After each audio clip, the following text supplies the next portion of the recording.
देखिए, हमारी पार्टी का एक बड़ा मशहूर नारा है, मोदी जब जब डरता है सीबीआई भाई करें, नमामि गंगे परियोजना के नाम पर घोटाले करें, स्मार्ट सिटी बनाने के नाम पर घोटाला करें, तो भाई इनकी जांच कौन करेगा? मुद्दे पर आइए क्यों ना विजय पिछले कौशिक जी, दिन, हाँ मैं नेशनल मुद्दे हेराल्ड पर ही केस तो की आ बात रहा कर हूँ, रहा हूँ। सुन तो लीजिए। अभी पिछले दिनों राजस्थान के एक रैली में मोदी जी ने क्या कहा? मेरे साथी सीबीआई, ईडी।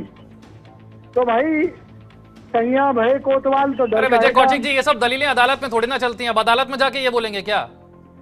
जो बात अदालत में चलेगी, जो सबूत है उसी के आधार पर ईडी कार्रवाई करती है ना, ऐसे ही थोड़ी ना हवा में कार्रवाई कर देती है। अदालत में जाकर ईडी को भी तो जवाब देना है, सबूत पेश करना है। देखिए, आप एक अच्छे एंकर हैं, पहले बात को समझें।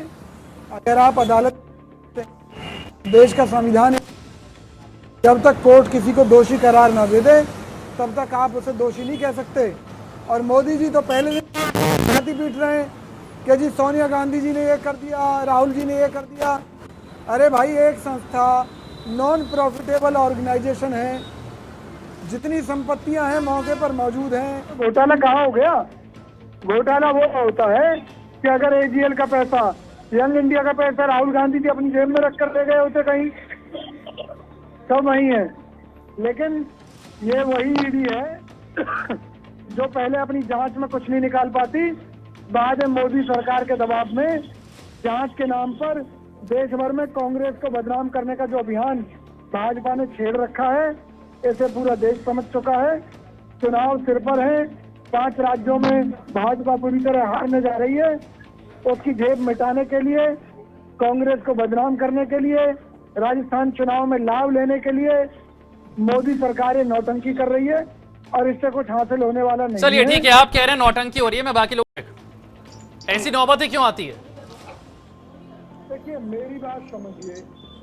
देश का संविधान या कानून का सिस्टम क्या है? देश में किसी के कानून का सिस्टम क्या है? अगर आपने किसी के खिलाफ मुकदमा दर्ज किया, 3 महीने 9 साल से ऊपर इस सरकार को होने जा रहे हैं और ये केवल बदनामी के दाग लगाकर सबूत के नाम पर क्या दे पाई है कोर्ट में आज तक?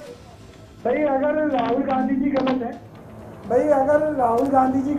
सोनिया गांधी जी गलत हैं, तो गिरफ्तार क्यों नहीं किया आपने? क्यों हिम्मत नहीं पड़ी? आपको याद होगा बोफोर्स तोप का मामला, ऐसे इन्होंने राजीव गांधी जी को बदनाम किया था। लास्ट में क्या निकला? स्वर्गीय राजीव गांधी जी बरी हुए। तो ये केवल बदनाम करने की साजिश। अरे विजय कौशिक जी, ऐसे तो वो नरेंद्र मोदी का एग्जाम्पल दे देंगे। 2002 में केस शुरू हुआ, 2022 में जाकर अदालत से क्लीन चिट मिली। तब तक कांग्रेस वाले भी तो कह रहे थे ना कि नरेंद्र मोदी दोषी हैं गुजरात के लिए। तो 20 साल तो वो भी केस चल गया। तो कौन कह रहा है दोषी है? केस तो चलेगा ना, कार्रवाई तो होगी, जांच तो होगी। जब अदालत क्लीन चिट देगी तब देगी। आप सुनिए मेरी बात तो सुनिए। ये एक राजनीतिक षड्यंत्र के तहत मामला चल रहा है और जनता इसका जवाब देगी। हम जनता की अदालत में जाएंगे, हम लड़ेंगे। ये कह रहे हैं ना कि इन्होंने इतने करोड़ की जब्त की है।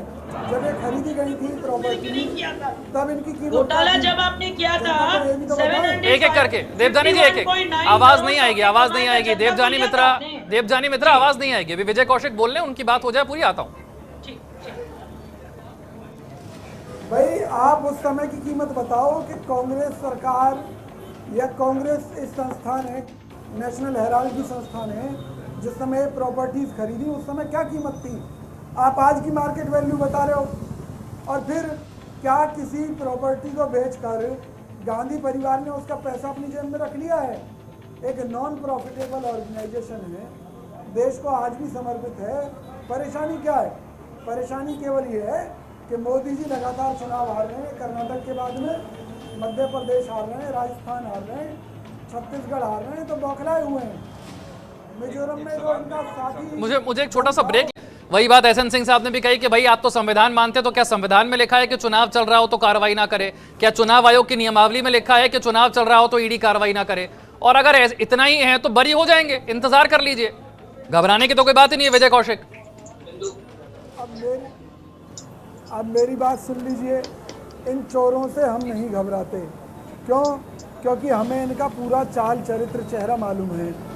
पश्चिम बंगाल में इन्होंने तृणमूल कांग्रेस के कई नेताओं के बाद में वो लोग बीजेपी में शामिल हो गए। अजीत पवार और उनके परिवार पर इन्होंने छापे मारे। आज अजीत पवार भाजपा के सहयोग से उप मुख्यमंत्री हैं महाराष्ट्र के, जिनके लिए भाजपा के नेता ये कहते थे कि अजीत पवार चक्की पीसिंग। शिवसेना के जिन सांसदों के खिलाफ, जिन विधायकों के खिलाफ सीबीआई और ईडी जांच चल रही थी, आज वो लोग भाजपा के साथ हैं और कोई जांच नहीं हो रही किसी की, ड्रामा चल रहा है केवल। तो भैया जो आज भाजपा में शामिल हो गया वो तो है ईमानदार, बाकी सब इन्होंने चोर बना रखे, झूठे मुकदमे दर्ज कर रखे। इनसे पूछिए, जो कल तक चोर थे, दागी थे, भ्रष्ट थे, बेईमान थे, आज वो बीजेपी की शोभा बढ़ा रहे हैं, तो आज वो ईमानदार कैसे हो गए? तो ये एक राजनीतिक षड्यंत्र है, गांधी परिवार को डराने का षड्यंत्र है। लेकिन राहुल गांधी जी डरने वाले नहीं है और हम तो कह रहे हैं वो ये कह रहे हैं कि जब लालू यादव विजय कौशिक सुनील भाई, आरोप हैं, आरोपों का क्या भाई, किसी के साथ अगर कोई घटना घटती है तो वो शिकायत करता है। क्या सरकार से किसी ने शिकायत की? क्यों? क्योंकि हमने बता दिया कि एक नॉन प्रॉफिट है। जो भी कदम उठाए गए वो संस्थान से जुड़े हुए कर्मचारी थे, उनके हक में, उनके हित में उठाए गए।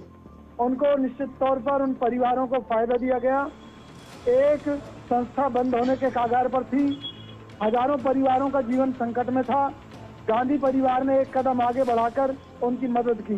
ठीक, जवाब दीजिए। मैं एक चीज कह रहा हूँ कि भाई अगर समाज की भलाई के लिए राहुल गांधी जी ने, सोनिया गांधी जी ने कोई काम किया, या तो उन्होंने उसमें कुछ पैसा लिया हो, वो पैसा अपने घर पे रखा हो, कोई निजी फायदे लिए हो। जब संस्था का जो संविधान है कि भाई नॉन प्रॉफिटेबल ऑर्गेनाइजेशन है, सरकार ये बताए क्या प्रॉफिट लिया हमने। अरे आप जो कीमत बता रहे हैं, भाजपा जो कीमत बता रही है 750 करोड़, वो आज की मार्केट कीमत बता रही है। जिस समय प्रॉपर्टीज खरीदी गई थी उस समय इनकी कीमत क्या थी, वो भी जरा बता दीजिए देश की जनता को।